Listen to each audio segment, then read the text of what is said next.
Hello, my friends, and welcome to episode 25 of the Kiss Army Nation podcast. We are your hosts, Pasquale Veri. And I'm Claudio Spera. Welcome to the show, everyone. So our guest tonight has an extensive and successful career in the rock world. So born in Decatur, Alabama, Phil is a founding member of the rock and roll Residency and the Talisman. So the Residency have included the likes of legendary Alice Cooper, Robin Zander, Roger Glover, John Corabi, Mark Mendoza, just to name a few. And he has also been part of the Gene Simmons Band, as you know, and Ace Frehley. So as this is enough, he's now a standing member of Accept. So, ladies and gentlemen, please let me introduce you to the great Phil Shouse. Hi, Phil. Hey, Claudio, with that accent, I will let you introduce me anytime. You can read the phone book, and I will listen to whatever you say. It is pretty awesome. It is pretty awesome. Italian, Spanish, French, Argentinian, whatever. All the Romance languages combined into one, like, gorgeous person. I love it. Thank you, buddy. It's so nice to have you in the show. Pasquale, on to you, my friend. Oh, absolutely. So, Phil, Claudio mentioned in the opener the long list of great musicians you've had the chance to play with, specifically with Gene Simmons and Ace Frehley. So before we get into all of your projects, we all know you're a huge Kiss fan. How did you get into Kiss? I got into Kiss a little bit late, I guess. I was probably a sophomore in high school, and it was my friend Brad McWhorter made me a mixtape. And this is like early 90s. And I don't know how it was in Canada or wherever you guys were living in the early 90s, but it was not that cool to be a Kiss fan in the early 90s. And Brad had a Kiss pinball machine in the early 90s. Like, he was that fan. Right. So he made me a mixtape, and like that was it. Like the first song was Deuce off Alive, and I just got it. And I'd never really heard that much before and was kind of interested, and I understood it. And I'd been playing guitar for a couple of years prior, and when I heard Deuce and then I heard the guitar solo, I realized that was what I've been learning in guitar lessons. I was learning the pentatonic scales. Right. And so I learned it. And so that was a big deal that I could play it, but I just understood all of it. And the deeper you get, you know, it affects you differently, you know. Kiss, you know, you guys get it, you know, it really affects you, you know, with self-esteem and how you think about yourself and all those kind of things and work ethic. And I just got all of it. And I became like pretty into it from the get-go. So to add to what you were saying, you know, what was Kiss like in the 90s? Claudia and I are from Montreal, and Kiss was becoming cool again in the 90s with Hot in the Shade and then Revenge, you know? Yep. My first show was Revenge. Oh, was it? Oh, okay. Yeah, fantastic it was my first show. It was great. So speaking of which then, how did you connect to the band's music? I mean, in other words, how were you attracted to the music? It's one of those things that just hits you. And I think a lot of it had to do with the fact that I could play it. Like as a guitar player learning guitar parts. That was more with the earlier stuff. Because, you know, some of the stuff on Revenge was a little bit more complicated. Mm-hmm. But you know, the early stuff with Ace and that I could make sense of it, and it was so much fun to play along with. But then, you know, I was getting the new records too. Like the first new one that came out when I was a fan was Revenge. Mm-hmm. So, you know, I got that one. And when they finally came to Huntsville, Alabama, I went to see them. And the next time I saw them was the reunion tour. Okay, with Ace and Peter. Okay, which was a really good time to be a Kiss fan. Yeah, exactly. Good timing, absolutely. So Revenge was your earliest memory of Kiss? It was my first show that I saw. My earliest memory, I guess, was just the tape my friend Brad made me, because I didn't really, because my brother was my introduction into rock and roll. Okay. My brother Kevin, but he didn't have any Kiss records. I don't know if my mom would let him in the house or not back then. But yeah, he didn't have any, so I didn't get that from him. But I got like Aerosmith and Van Halen and Led Zeppelin. That was all from Kevin. But yeah, I got Kiss from my friend Brad and me asking him, because it was, whether you liked them or not, you knew about them. I mean, they were always there. Right. I was very intrigued by them, and it's like, what's the big deal with these guys? And I got it quickly. Right. Hey, Phil, I'm sure that Kiss gave you the opportunity to meet people you couldn't otherwise have met. Okay, but every story has a beginning. So is that how you met Ryan Cook and Jeremy Asbrock, with whom you formed the Rock and Roll Residency? That's because of Kiss? Is there any kind of connection? Kiss is the reason that Kiss is the reason that the three of us are friends. Okay. Yeah. I went to see a band that Jeremy and I are going on 20 years, I think, now of knowing each other. Whoa. And I lived in North Alabama, and Jeremy was in a band called the Shazam, and they were kind of a power pop, like the Who, the Kinks, the Beatles, that kind of thing, Cheap Trick. And I read about them in a British magazine. They were from Nashville. So I drove up and saw them play. And I wore a Love Gun jersey. Now, This is in probably 2000, 2001, when you couldn't get Kiss shirts at the mall. Right. Like you had to seek them out. So it was a gray Love Gun shirt with black sleeves. And I was in the front row in front of Jeremy. And when they got done, he came right over to me. He's like, "Where'd you get that shirt?" Like, man. And so we started talking. We became friends from then. From there. And then with Ryan, Ryan had called me in 2000, I guess 10 or 11, whichever year the first Kiss cruise was, asking me to play guitar for his band, The Big Rock Show. Well, I couldn't make it. I didn't know Ryan before then. Ryan got my number from somebody else. I couldn't do it because I had another gig. And I said, "Well, the guy for your band lives in my house." And it was Jeremy. Oh, wow. And so Kiss is the reason that is the reason why. Yeah. So when you add that in there, and we're all three ridiculous fans, when you add that in there with the three of us, what we've gotten to do, it's fantastic. Pretty remarkable. Yeah. Fantastic. Hey, Phil, now that you touched on the Rock and Roll Residency, so I remember reading some years ago that there's been so much buzz around, your Nashville jam sessions. Why was that so special? I understand that, all the big musicians were coming to see you, and then the guys were getting out on stage and playing with you. So what happened? So tell us about it.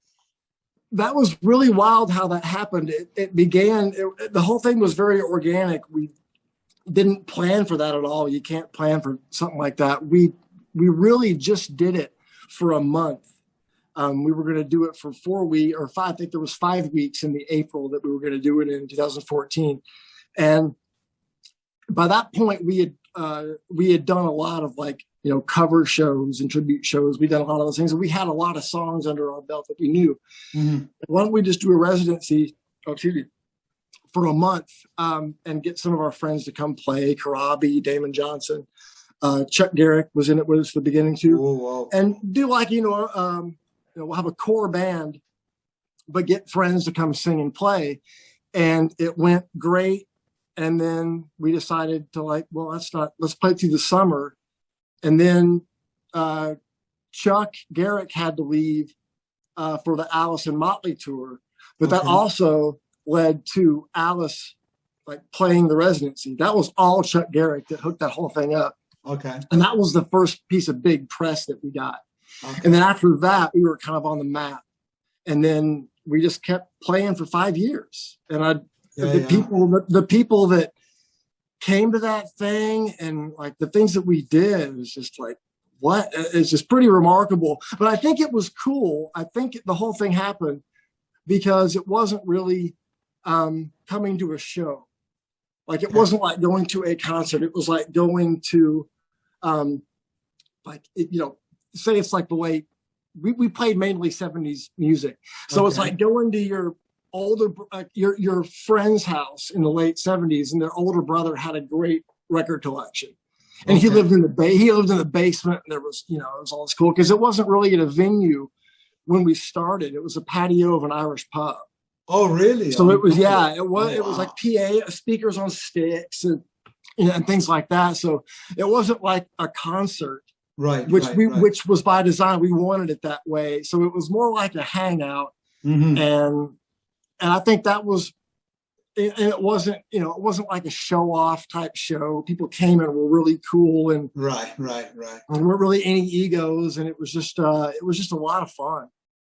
You can tell, man, by watching some of the videos, you can tell that it was so much fun, man. Being around that, that jam session there was beautiful. Yeah, and it just happened because the people took it over. Like, we had the idea, but the audience and the family took it over.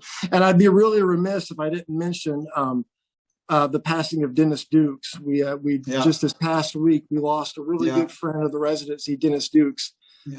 He was always perched up at the same spot. And he would like even recently like post old shots of us. And so rest in peace, Dennis. He was a good guy. Go. Yes, absolutely, man. Concur. So Phil, your story as a Kiss fan and a music fan is just fascinating. And I'm certain that the ultimate dream for any musician is to play with their idols and their heroes. Now, can you tell us, how did the opportunity come around to playing with the Gene Simmons solo band? That was Ryan. That was 100% Ryan Cook. Ryan had done every Kiss cruise and also knew Doc McGee, also knew the McGee management family.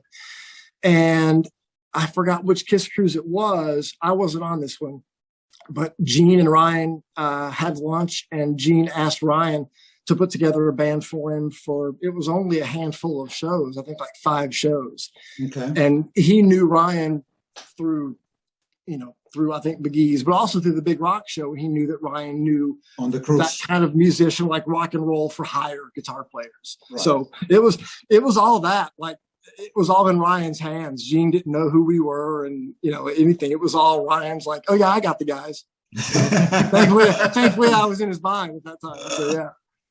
Because at that time you were already playing with Ryan, right? So, and Jeremy all over the map, right? So you were playing. Yeah, we were, the residency was going. I had, a year prior left my country gig, because I was doing country gigs for 10 years in Nashville. Oh. I say country, there were country artists, but I was playing Southern rock guitar. Okay. I was, kind of doing the same thing, but I just left that gig, my last gig, in 16. And in 17, we started doing the Gene shows. Right. Okay. So, yeah. Okay. Claudio, were you there? I believe you guys played in our province of Quebec. It's called La Beauce. It's a small little village. Remember that? Yeah, I was there. We did. Yeah, it was kind of a big show. Yeah. Big festival. Yeah. That was awesome. I never thought that who'd play at the Beauce, but I never heard of this place before and went there. What a huge spectacle it was in the that was Gene's birthday gig. That's right. Exactly. Yes. Mine's the next day. Mine's the 26th. You got it. Yeah. And it was such an interesting place, it was an open area with a church, on the right. I don't know if you remember. It was a school. It was a school, and we had our dressing rooms were like classrooms. So we were sitting with Gene at like desks and chalkboards and things. Yeah, it was pretty funny. And I remember we did a bunch of Canadian snippets. We did some April Wine. We did some Rush. We did some. I forget what else we did. Yeah, some Triumph. Awesome. Yeah, some Loverboy. Awesome. Yeah, that was awesome. That was a fantastic show. Fantastic show. So speaking of Gene, Gene is like a larger than life rock figure, very intimidating on stage. So what was it like playing with Gene? What was that experience like? The entire thing was cooler than you can imagine. I mean, it was from the first rehearsal with him, he was just cool. He took all that. I mean, he's still Gene Simmons, right? But he immediately was cool, made us feel at ease. And he always made us feel like he was part of the band, even though it was his band. We knew that, we're not like, it wasn't like anything else, but he was very like, I think he liked being one of the guys in the band, and we all traveled together.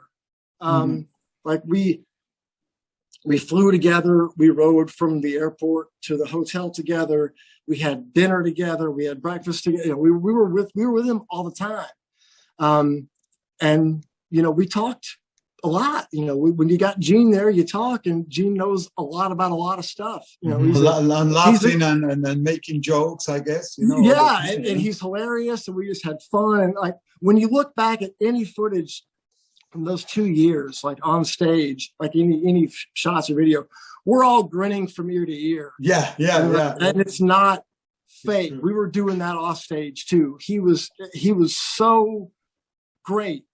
Like he was treated us so well, and it was just a absolutely wonderful experience. And I guess for Gene, it must have been like going back in time, to the roots, to being with the band, spending time together, going to the basics. It's not no stardom or the kind of God thing. It was more, earth kind of brand. It was bare bones. Whatever he wore to sound check is what he wore to the show, and he'd never really done that like on a regular basis. I can think of one specific instance. We were in I think Wisconsin, and we were riding from a gig at a casino we had to the airport. And it wasn't the greatest shuttle van in the world. It was, a little bit run down. And Gene's sitting there, and he goes, we're talking about something, and he goes, well, this is just like the old days. This is great. And Ryan leans forward and goes, can we fast forward to Japan in '77, please? Love it. We all this. I mean, you ask any of the guys in the group, and they're going to tell you, the same thing I did. He was really, really great. That's good, What's also great, I heard that he took suggestions from the band in terms of music to play on stage. Is that true? Yeah. When it became, I think the only gig that we didn't do that, we did one gig in Vancouver, and that was the private gig. After that, it was in front of KISS fans. So he kind of opened the floodgates to let's play some cool tunes, which is what we kind of wanted to do, because we knew the crowd that was going to be at these shows, and they're going to be the KISS cruisers, people, you guys, and they're going to want to hear. So we started suggesting stuff, and he was pretty cool with almost everything that we suggested. And then he got into it too. He'd suggest some things, and hey, can we play All the Way tonight? Sure. Want to try Ladies in Waiting? Sure. We know it. And what's great is on the spur of the moment, you guys could just get up there and play it. You can and you couldn't really stump us, because when it comes to 80s KISS, I don't really know that stuff, but he wasn't going to pick anything from that era. No. He was going to stick, but it was his idea to do like In My Life, which was cool. Are You Ready? Yes. Sweet and Dirty Love from Asshole. It's funny, Shannon calls Asshole his self-titled album. That was pretty funny. So that was his idea to do that, but he got into it too, sort of suggesting some cool tunes, and each of us had some cool like picks. But what I'm most proud of is Love Theme. I got Love Theme in there. Yes. Yeah, of course, that was me. Of course. Nice. Good call. Good call. And we played Acrobat at rehearsal. Yes. Oh, really? I heard about that. We did the whole thing, and because we played it Love Theme. I kind of got done, and he goes, that was the intro to a song called Acrobat. And we're like, we know. We know the song too, so we played it. So we did it again and played the whole thing. So. Oh man, if you have that on video, man, we want to see that, man. Oh my God. Yeah. I might have it recorded. I'll have to dig back and see if I still have it. Oh, that would be lovely. He was really great. We all had such a good time with him. Hey Phil, you mentioned before. Let's talk about a little bit of a KISS cruise. So, how many KISS cruises have you been to? I think I've done 3. I think I've been on 3 of them. Okay. The first one I went was number 4, and I just kind of tagged along with the Big Rock Show. I went as crew with them. That was before, any of the stuff happened. Right. And which one was the most memorable for you, and why? So any memories that you say, I'm gonna pick that one because of blah blah blah? Probably number 4 because it was the first one.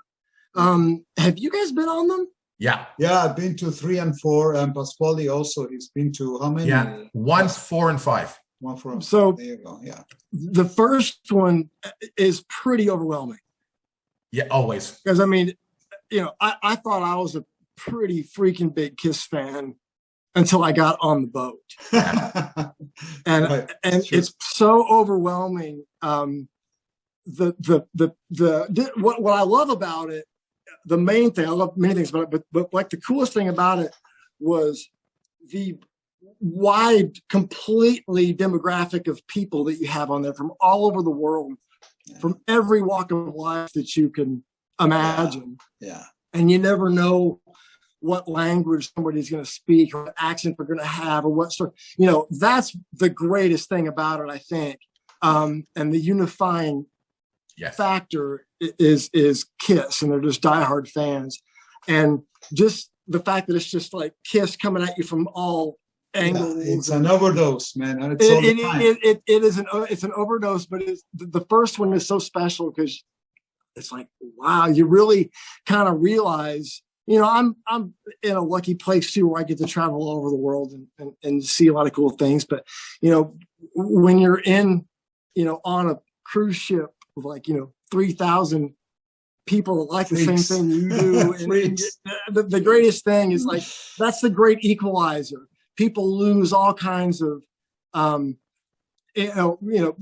hang-ups that they may have when you meet people from other places and get to travel around. And that was the kind of, I think, the best thing about the cruise. I guess it must have exceeded your expectations, right? Because maybe you were thinking, okay, it's going to go on the cruise, but this was really something, right? So, yeah, because the guys had done all of them up to that point. They've done all 3, and they're just like, you're not going to believe it when you get on the boat.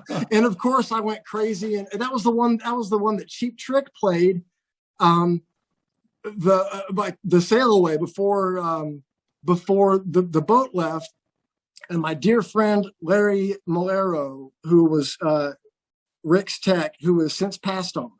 Mm-hmm. He was on the boat too, and he pulled me up, and I sound checked Robin's mic with the band. Oh, really? Oh, my so yeah, we did. What did we do? Goodness. I think we did a Zeppelin tune, and we did a Van Halen tune. I forgot which one, but we did. Yeah. But yeah, that was a lot of fun. Pat Travers was on the boat there too. Yes. Pat was there. Yeah. So I went crazy and lost my voice the first night and couldn't say a word the rest of the night. So yeah, it was great. Beautiful lineup.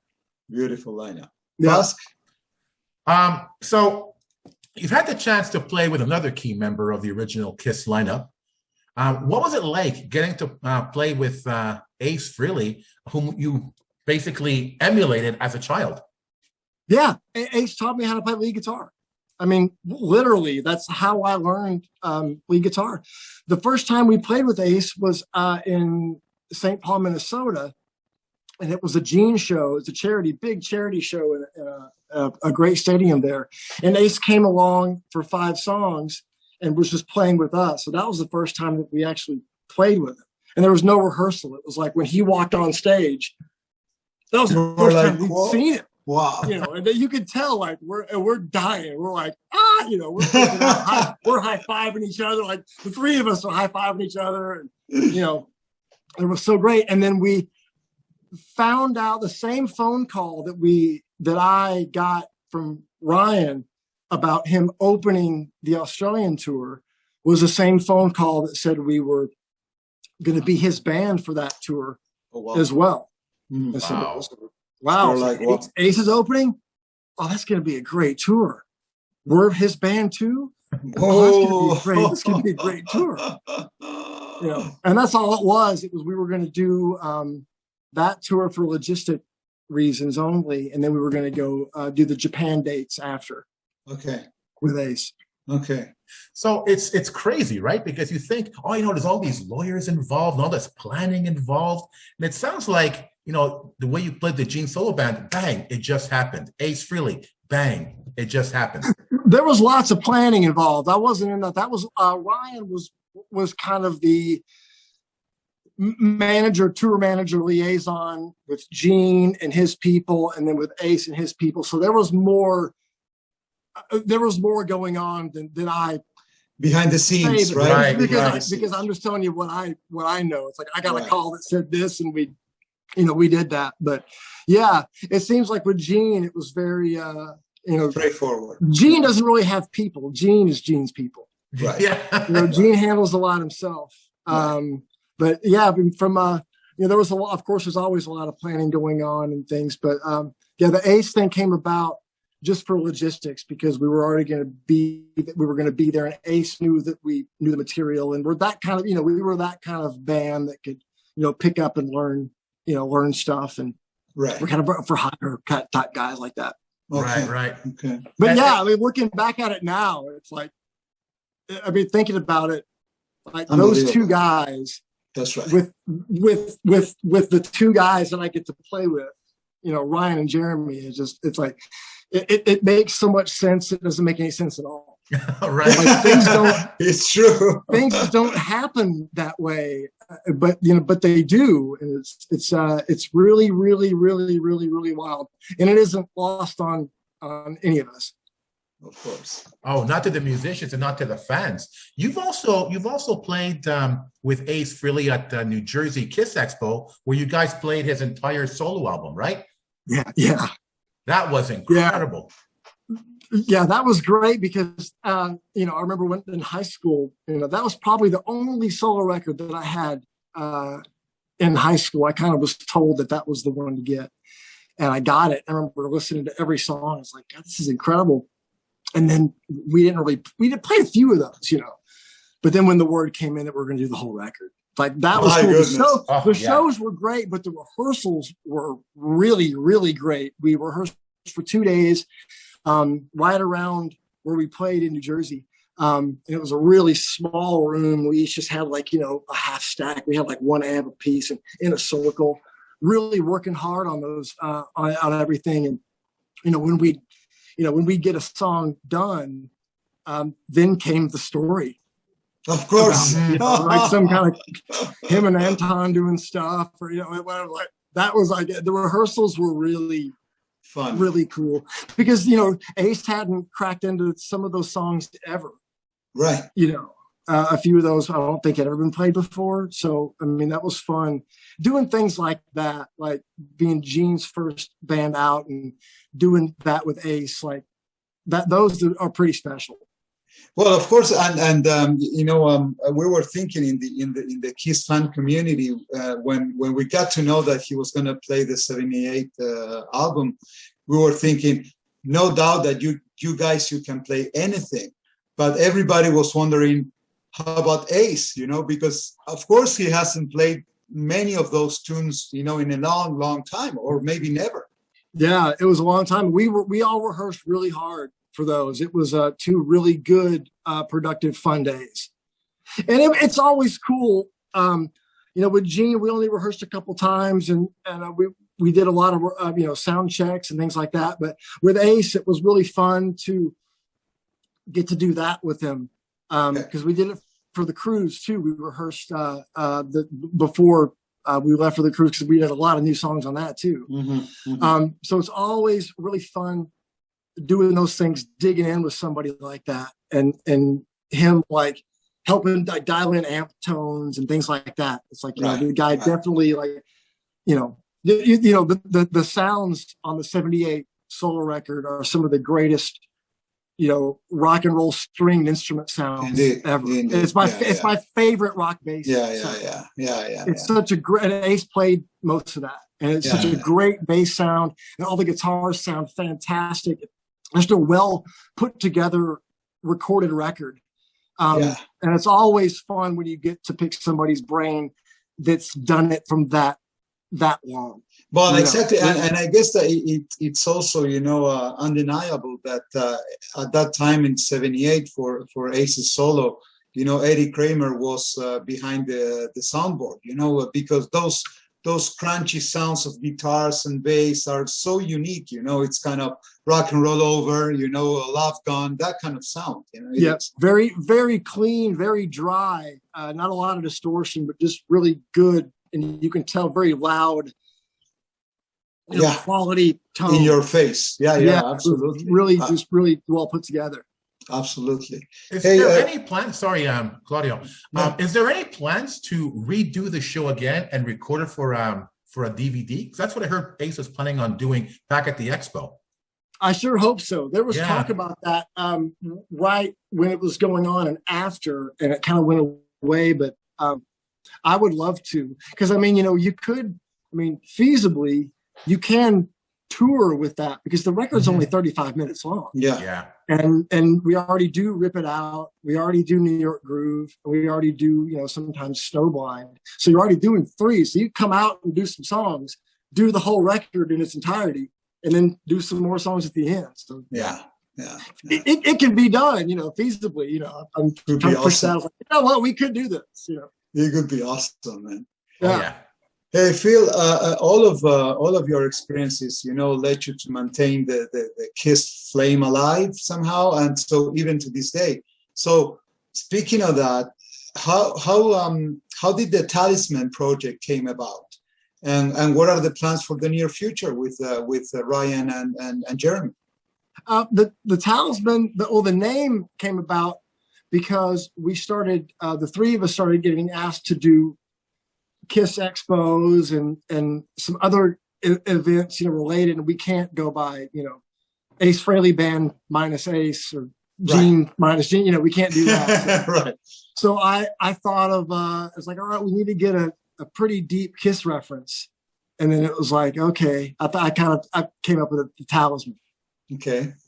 And so the name came about just out of necessity because we needed something to call ourselves. And during the pandemic, it was helpful that it was just the 3 of us because we started doing a lot of acoustic stuff. And now it's kind of in our advantage. You know, it's like we don't need a drummer because it's just 3 of us. Acoustic. It's just you, right? Yeah, it's just us. We're doing a Kiss cruise that way. You know, so future plans is the Kiss cruise. I'm hoping that we'll play some more private parties at our friend Craig's place here in Nashville, which is kind of where we started the acoustic thing. Yeah, that's it. You know, it was just kind of came out as a necessity and some funny thing we could call ourselves that Kiss fans would understand. You know? Of course, couldn't it be great, Pasquale, when this thing is going to open up, you know, to bring the guys to Montreal, man? Can you imagine having a show with the Talisman, man? That would be awesome. Yeah, I was saying, I find that there's not enough Kiss-related activities happening in Montreal, so I started organizing events in town, and that's what Claudio's referring to. It would be amazing to have an event here and invite you guys. Oh, and we're great. 3 of us acoustic guitars is super easy. It's great. Yeah. We love it. We're perfect for house parties and bar mitzvahs and all that stuff. Weddings and kindergarten graduations and all that stuff. Anything. Oh, I work in a high school. Wouldn't that be great? You know? Oh boy. Yeah. Oh, there you go. Yeah. So I want to move forward in your timeline, and I want to talk about this. Yeah. Awesome, man. I was listening to this before the podcast. I psyched myself up, you know, and I'm still in the heights. It's such an amazing album. Right? Such an amazing album. Oh, man, thank you. So really, can you tell us about that outstanding moment in your career when you became the guitarist for Accept? Yeah, I had only done fill-in things. I'd done Wacken with them, and then I did in 2019 in the spring. I did this. They called it the Symphonic Terror Tour, where we toured Europe and Eastern Europe, and half the show was Accept songs, and half of it was classical pieces. All of it was with the symphony orchestra. Okay. So I was the fill-in, the substitute for that too, and we got done. It was about 6 weeks total, and we got done and got back home. I think we were back home already, and Wolf, you know, has lived in Nashville for many, many years. And then we were having lunch at this Thai place where we'd always have lunch at. And he asked me, he's like, he's like, we kind of liked having you around. He goes, do you want to join like as a member? I was kind of hoping you were going to ask me to go to the dance with you. Like, yeah, because I really had a great time. Because everybody, talk about a well-run machine. Oh my God, it's great, well-run. The shows are challenging. It's fun. I got along with the band, the crew. We had a really, really good time. And it's uber professional. It's a great, great gig. And I was really going to miss it at the end of the 6 weeks. I was honestly kind of sad because I wasn't going to see, the crew was, German based.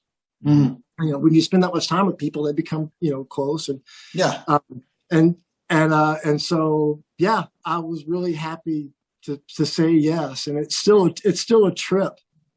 It is indeed. Putting the needle down, I'm like, wow, that's me and Wolf playing solos back and forth. Right. Like, wow, that's crazy. There's a picture. It's really, it's all this is a trip. It really is. It really, really, really is.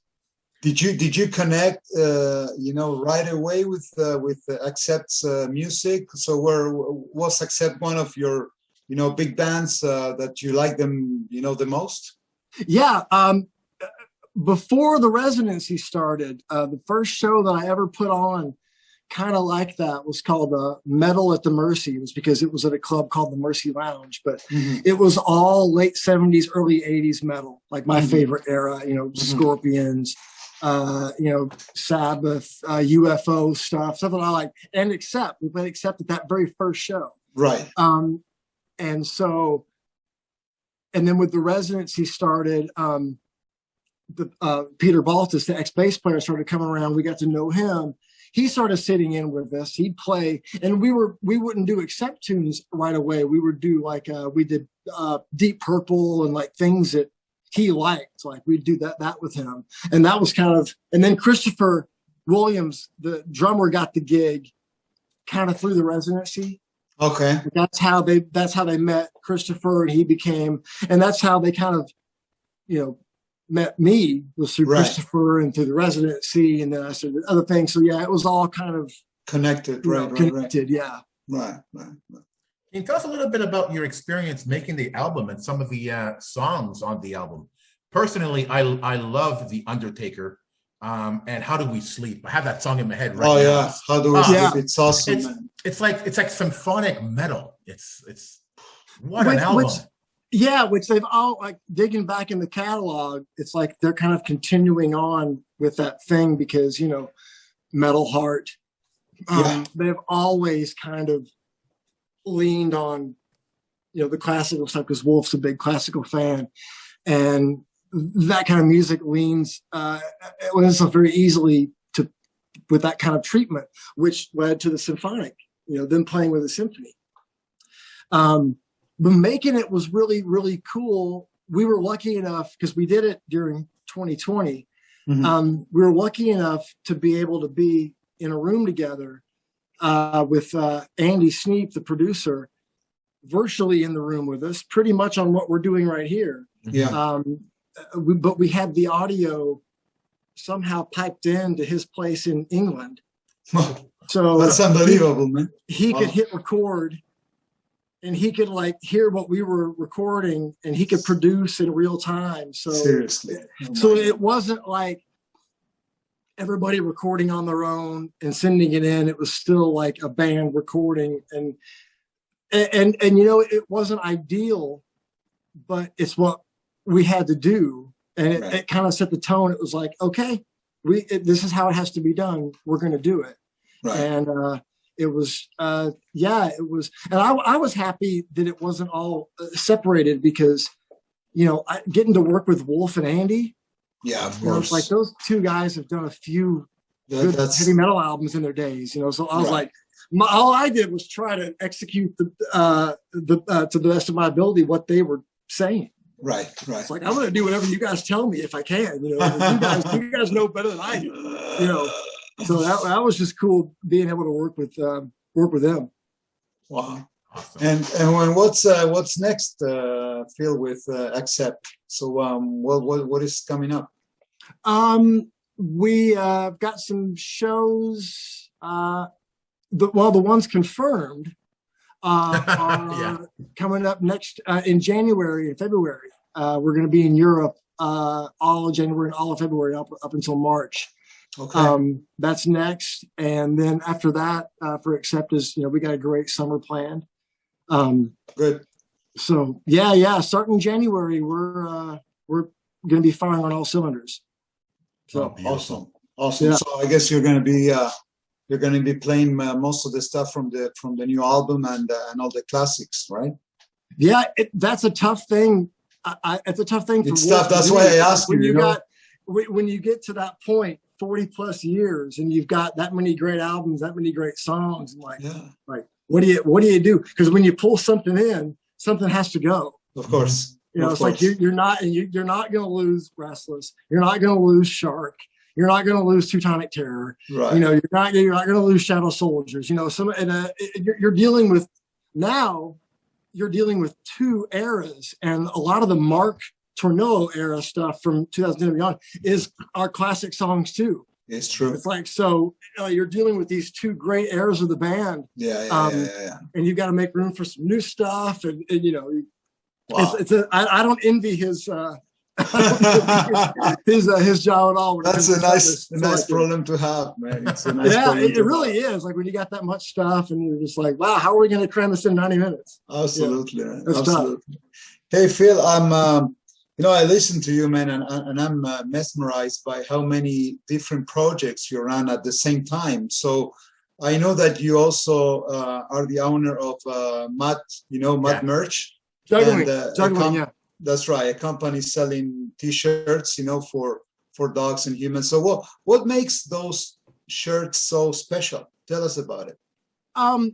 Well, the idea for me to do any business outside of music came from, guess where? Yes. Yeah. Gene. There you go. He was the first guy that I knew of that was actually, kind of trying to be a smart businessman. And so that was a catalyst for me to do that. And it was something that it's been around for a few years, and, dogs are a passion. And of course, rock music's a passion too. And I love thinking of funny puns and like little kind of cute marketing things. And right. I kind of had a list of these things, of these names. And then I got somebody to design them for me. And I was like, that might be some cool T-shirts. So actually 2020 really, really refocused me on the business side of things. So I've been neck deep in stuff all week because we're leaving Monday for rehearsals with Ace. Mm-hmm. And so I'm still like, I have a lot of things I have to get done before I leave for tour to get this, to get it more the way I want it. Mm-hmm. I've got another project that's way too early to talk about. Happening that's a non-music thing too, but that's very exciting for me. So yeah, I'm kind of been putting my energy, since I haven't been doing a lot of music stuff. I've been kind of putting all my energy into those other things. Right. So how can people get access to the Mutt Merch products? The website is muttmerch.com, muttmerch.com. I'm also on Facebook with the shop, Instagram with the shop. I'm about to be on Amazon. That's what I'm working on this week. Getting ready for Amazon, and there's a lot of work on the front end for that. A lot of things going on. It needs to be done, so I'm going to get that finished. So I'm going to be on more platforms also, but for now, muttmerch.com has everything, and it's shirts for you, shirts for your dog, pet bowls, collars, stickers, all kinds of stuff. Okay, go check them out. It's Black awesome Labbath, products. Bones and Noses, Grateful Dane, Aerosniff. The Beagles. Yeah. Love it. Muttley Chew. You get the idea. Very cool. Very cool. So it's interesting. You have your hands into and so many projects. And as a result as well, everybody wants a piece of you, right? You were involved also with this, the Buffalo Rock City. Absolutely. Great tribute album. You did Dirty Living and Hard Times. Yeah, guitar on Dirty Living and bass on Hard Times. Yep. And that was for that was for a great cause too. That was a guy, my friend John Jeffrey in Buffalo, New York, put that whole thing together to benefit the homeless around Buffalo, New York, upstate New York, northern New York, and did well. He did a great job of organizing it. It came out really well. And that was a thing where that was recorded here. Like I did my parts at home and sent them to him and then mixed it. So yeah, that was very cool. That was a good project. Jeremy and Ryan are on there too. Yeah. And Tommy from Alice's band, Tommy Hendrickson's on there, and a lot of good people are on there. Awesome. Oh, great sounding album. I love it. I love it. Yeah, it came out really, really well. Yeah, yeah. So in closing, a common theme in a lot of our interviews is that it's really a special thing being a Kiss fan. And you're really just proof of how special it is. You are where you are because of Kiss. Kiss was the catalyst to the life that you're living now. Can you tell our listeners how Kiss and their fans helped you to have such a successful career? Yeah, like I said, this may have been before we recorded, but Kiss hit me on a cellular level. Only Kiss and the Beatles impacted me that much. Impacted the way that I thought. And they changed the way that I thought about myself, my self-esteem, like what I could actually achieve. Like they really, not just musically, but they hit me on a different level. And once I got older, and especially in the past few years, Kiss continues to influence and kind of, I guess, more so Gene than anybody, just because I've been around him more. Mm-hmm. But just seeing how he carried himself and seeing how he's his story and how he himself has his hands in a lot of different things. The support, as far as the music goes, the support that we've been shown from the Kiss Army just means the world to us, because we are the Kiss Army. Mm-hmm. That's right. It's like we're you guys, like really. So like when we got these gigs and they started happening, they took off, and then people started appreciating and realizing, wow, that's us up there. That meant a lot. It really does. Because like I said, it isn't lost on any of us what this actually means and what we're getting to do with the people. And it is like we hit the lottery like twice. It's like we hit the Kiss lottery. It's like it's really wild, and they're both great to us, and it's it's really I don't know. It's cooler than it seems, because they're really cool people too. So it isn't getting the gig and meeting them being bummed out. You're like, it is true. It's a really great thing. And talking about cool people, man, look at you, man. So for us, it's a true honor, man, for Pascal and myself, man, having you on the show. It's an honor, guys. Thanks for Claudio. Thanks for having me back, and Pascal, to meet you. Man, we could be doing this episode, for hours, and I'm sure that we're going to have the chance to recap again, once you're back from the tour. That would be so nice to have stories, but I have no words, Phil, to thank you, man, for your time. Wish you the best of luck, man, in all of your projects that you're running. Talisman, what you're doing with Ace and Alice Cooper, Accept. God bless you, man. So you're a true rocker, man, and it's so nice that you're part of the Kiss family, man. I have no words to thank you enough. I'm honored, guys. I'm always happy to do the show, and always good to see you and talk about Kiss and everything else. So yeah, it's always fun. How do I follow up on that? And with a sexy voice too. All that and the voice, unbelievable. He's a killer. Definitely second everything that Claudio said. It was a genuine pleasure to have you here. When I first started the podcast, I started the podcast with Andy, and it was a way to reconnect with the Kiss Army. And now we're on our 25th episode, and we have amazing opportunities to have guests like you and just chat like two regular people. And it's for us, it's an amazing experience. And again, thank you so much for coming to our little podcast. My pleasure. We're all Kiss fans when you get down to the bottom of it. That's it. We're all Kiss fans, and I'm just a really, really, really lucky one. You know, You deserve it, man. At the time of this recording, you're going to be leaving with Ace to go on the Alice Cooper tour. So Yeah. final words. How does it feel? How are you feeling? really, really excited and really, really nervous.